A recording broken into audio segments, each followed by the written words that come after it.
It's not often that I read a news article and I become overwhelmed with respect.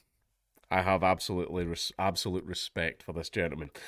Last person on the UK's loneliest street spends £2,000 fixing a condemned flat. This is an up situation, by the way. There's your man there. Nick Wisniewski is the last man standing on Britain's loneliest street.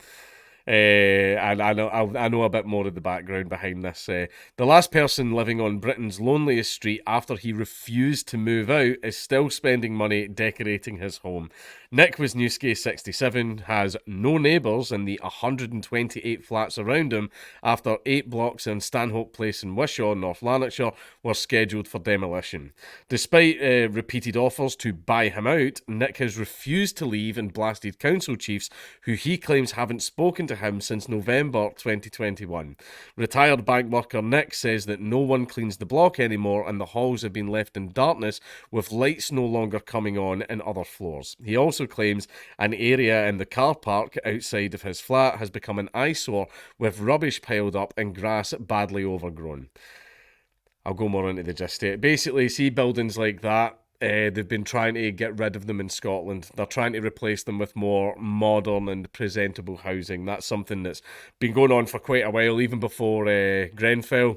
They're getting rid of all the high tower blocks now because they are just gigantic fire hazards. My dad was a firefighter for very, very many years, and he says we would get called to Whitevale and Bluevale at least once a week. And no one outside of Scotland's going to know what that means. But we all know what it means. Aye, fun times. But yeah, they're trying to get rid of them all. So see all those flats and everything. At one point in my young life, I lived in one of those flats. Not these specific ones, but a flat like it. But they're trying to get rid of them all because they're like, oh, it's been associated with poverty and they just look bad. And also, we built them really badly and everything. Yeah, you did. So yeah, they're trying to get rid of them all now and replace them with more modern housing. North Lanarkshire Council initially offered Nick £35,000 and 2 years' rent to move out of the flat, which he bought in 2017 under the Right to Buy scheme. But Nick turned down the offers, claiming it was too low, and failed to take into account rising house prices. As someone who buys property, yeah, it's absolutely correct. Absolutely correct. 35,000 was a crap offer. Absolutely rotten offer to give to him. And also, it's his property. He owns it. He can do whatever the hell he wants with it. Instead, the pensioner has spent nearly £2,000 repainting, carpeting his living room and panelling hall, and said he has no plans to leave. Nick said, I have painted the whole flat and done some wallpapering in the hall and living room. I've put up some wood panelling in the hall. It's looking really nice. Well, it's his property and he can do whatever the hell he wants with it. I had to get a new cooker too, so all in, I think it cost me between £1,500 and £2,000. I'm not worried about spending money on the flat because I think I'm going to be here for a while. I've still heard nothing from the council. At the end of last year, they said they were doing a compulsory purchase order, but they haven't even notified me about it. Remember how I says that in Britain, the concept of property is you don't actually have property. You don't actually have property in Britain. The council can come in and take it from you. Council and police can just come in and say, you're not doing what we like, even though he's not. What law is he breaking? He's just sitting, living in his house. He's just this old retired man living in his house. And because they want to build other stuff, well, you should have thought about that before you sold the properties to people. I mean, at least buy them out. I'll save it for the end. But yeah, it looks like they're going to come in. Aye, those flats, those blocks. And yeah, this is all the refuse and stuff like that lies everywhere because the council is supposed to come in and clean all of that up, but because there's nobody living in the place, they've just stopped doing it to cut back on costs. I don't know if it was all a ploy to try and scare me into contacting them, but why should I have to get in touch with them? Very good point. If they want me to go, they need to get in touch with me. The last time I spoke to anyone from the council about it was November 2021. It's absolutely shocking. Yeah, that's the council. That's how long it takes any of them to do anything. I mean, they're tyrants, but at least they're so swamped in bureaucracy that they're very slow tyrants. He says the area used to be buzzing with around 200 people, but the last residents left in December of 2021. When I found out I was going to be the last person left on the street, I really did worry there would be a problem, but thankfully there hasn't been any trouble, he says. After all, Can't be any crime if there's no one around to commit the crime.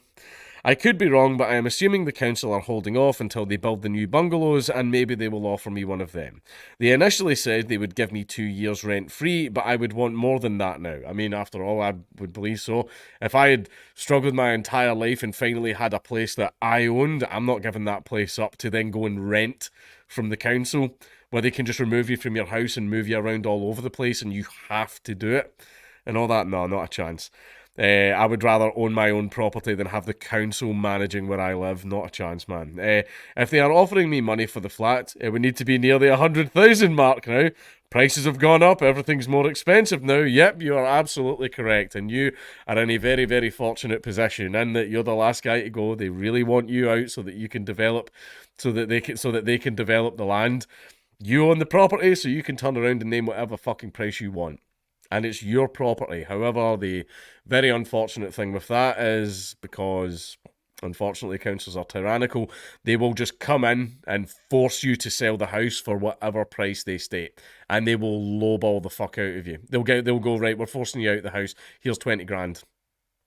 And you have no legal recourse whatsoever. The council can essentially just steal it or force you to sell it to them at a very, very low price.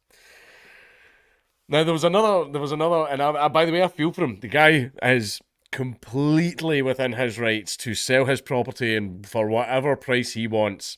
If he wants to turn around and highball them and go, I want 100 fucking grand, he's completely within his right to do that. And he can sit in that flat until the day he dies, right? Because it's his fucking flat. He owns it. It's his property, right? And I have absolute respect for him for holding out. The guy wants to get a higher offer for the council. Absolutely, fucking hold out and get it. Now, there was a similar situation. It was a weird one. I'm not gonna name the firm. In fact, there's no point. They're not there anymore. Back when I used to do security contracts, there was a big block of flats. This was years ago. I can't remember specifically where they were. Were they in Cumbernauld? I think they were in Cumbernauld. And it was a big, tall, high-rise. And usually whenever they're scheduled for demolition, my job there as a security guard is to stop people from going in and stealing all the electric, stealing all the copper piping, but you don't get that much. What you mainly get is kids trying to come in and fuck around in the building because, I mean, we were all young ones. Yeah, it's cool to hang around and fuck around in abandoned buildings, but my job was to stop anyone from getting in. And usually I've done a bunch of sites like that where it was just my job to stop anyone coming in, and he says, yeah, nobody's allowed in except this one guy. And I was like, oh, who's he? I thought he was an inspector or a worker. And they were like, no, he still lives here.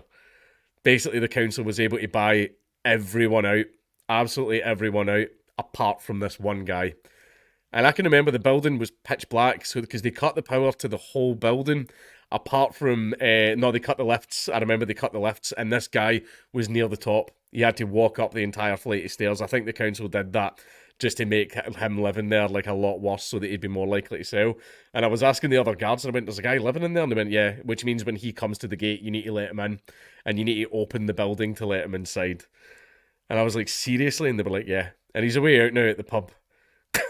And I was like, I thought that my co-workers were playing a prank, having a Josh on me. But no, sure enough, at about midnight, I see the guy at the gate waving, and I let him in, and then just had to let him into this pitch black building. And then he walked all the way up the fucking stairs, and in this totally pitch black building, I just seen like the one little light on up the top. the only like place that still had power was his flat. And that just blew my mind and everything. I was talking to the guy, and I was just like, what are you doing? He just went, I want more money. He went, I want more fucking money. And I was like, all right, fair enough. And I respected the guy for that moment. I don't know what it is. I just have this, whenever the big guys try to mess with the little guy and the little guy goes, no, fuck you, I just have respect for it.